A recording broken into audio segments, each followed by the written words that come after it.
Okay, we are at the committee boat for race 3, where there's a crowd of boats. Almost no one's using the other end of the line. And a bunch of boats are going to be in barging land because the current's not as strong as it used to be. It's still here though, but we're in a lifting blast.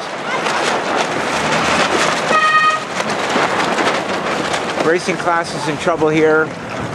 Although they might be able to come in late and not be too bad. They're getting some help though from Grant. And Santuza is screaming at him. And they may have fouled Santuza there. Oh, the fleet is off. Kind of tightly packed in the upper 2/3. With only one boat down at the other end, which is a little bit unfavored at the moment, for sure.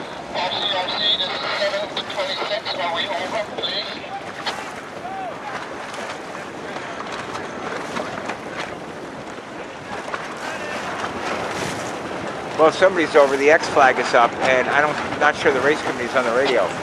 Radio!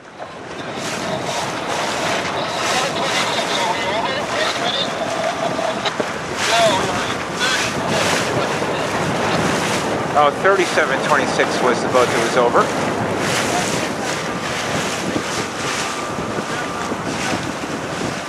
And they have come back, and the X flag is down.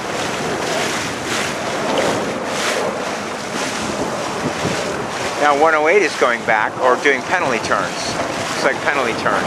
Penalty turns in traffic, not a good thing. You need to get clear before doing your turns. Blue Jay's down there. Franzel is finally tacked out of there. Franzel started not perfect and in a little bit of traffic, but he was with the leaders and still is. And in this lefty could be looking good. Probably fighting it out with Wade Edwards on the day. I believe they both have a first and a third so far. Oh, there's Wade on port, about mid-fleet.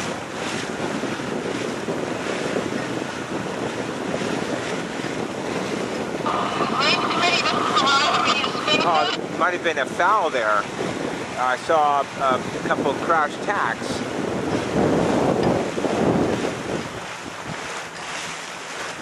Yeah, that affected a couple boats, or maybe 3 boats. Okay, maybe they are making the mark. Here's Blue Jay tacking in. They need to get that jib in and make this mark. Remember, they didn't in the race before, and they're about to get rolled. The big jib has cost them a little bit there. These boats with the small jibs are just trucking. Yeah. So Blue Jay has to tack, which is slow with that big jib, and a guy standing to leeward.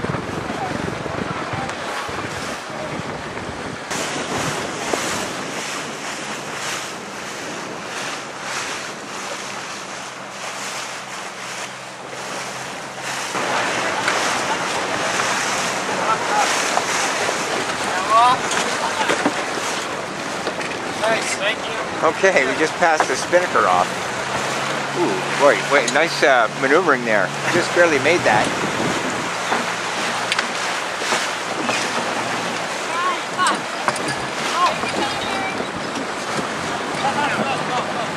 This boat, the John Powers boat's looking good here. I mean, they're not doing well in the race yet, but they're the first boat in their neighborhood to get the spinnaker up.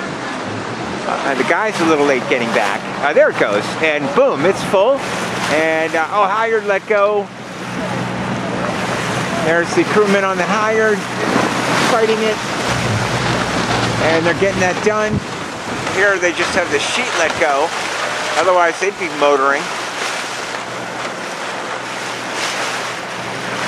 Now the Halyard's up on Powers' boat, but the sheet's not in. There they go. And if they stay low, they could scoop 2 or more boats by being the first in their neighborhood with the spinnaker up.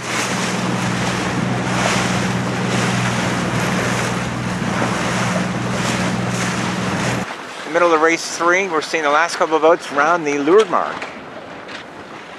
Well, this is the first race that's been close for first.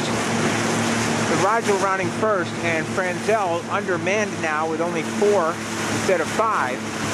Close second at that mark, but struggling a little bit to get everyone settled onto the rail as they finish putting the spinnaker away.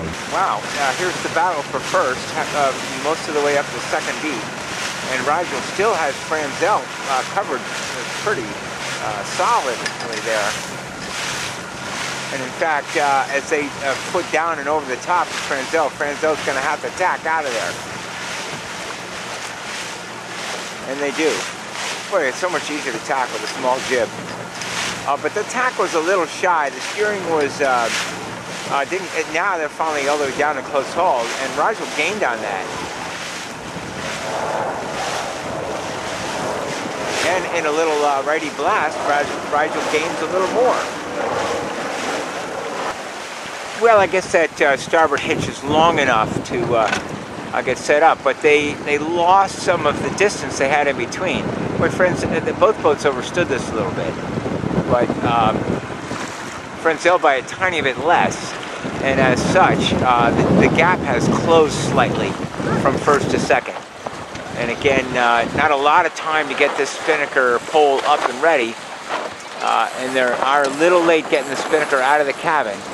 But it is going up now, and Franzel's going up slightly earlier, but no, now they've got a little snag, and Rigel is pulling away with their spinnaker.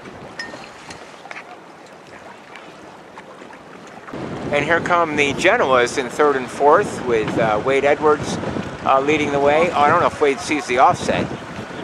There they are.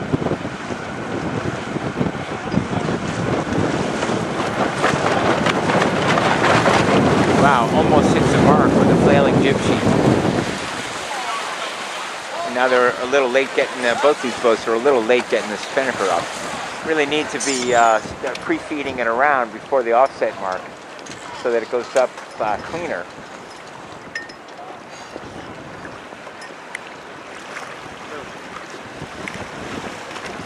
Wasabi's team has the foot of the spinnaker already pre-fed. By the way, they're having a little trouble making this offset mark because the winter mark got dragged down a little bit in race 2, and so it is not a beam reach, it is a close reach, and sometimes they don't realize that.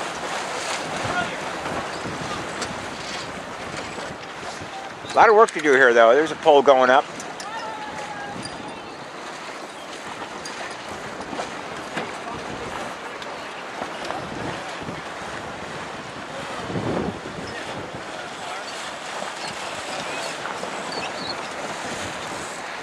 No pull yet on the next boat. Must be a jibe set on Phoebe. John Powers next around. They got a big jib.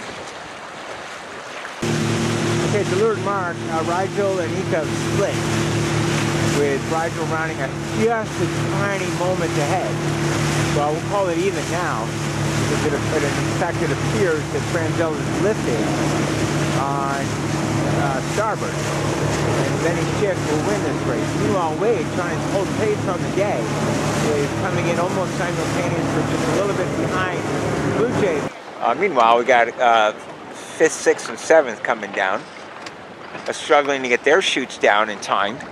Breezes up a little bit. This is definitely the right weather to have a small jib, although the race committee's opted to give them the option rather than making everyone go small jib.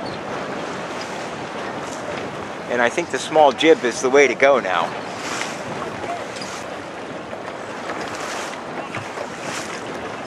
There's a boat that will go pretty far past the, oh, they get the small jib though, that makes the rounding easy. That forward crew should be hiking. Looking upwind, oh, it's close. Franzel lee bows Rigel as Rigel shoots the line.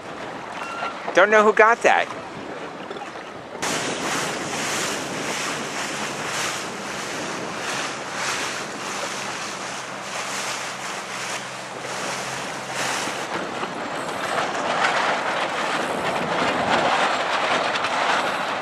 Well, one boat just sailed past the other gate mark. And again, the big jib is a real problem at the leeward mark.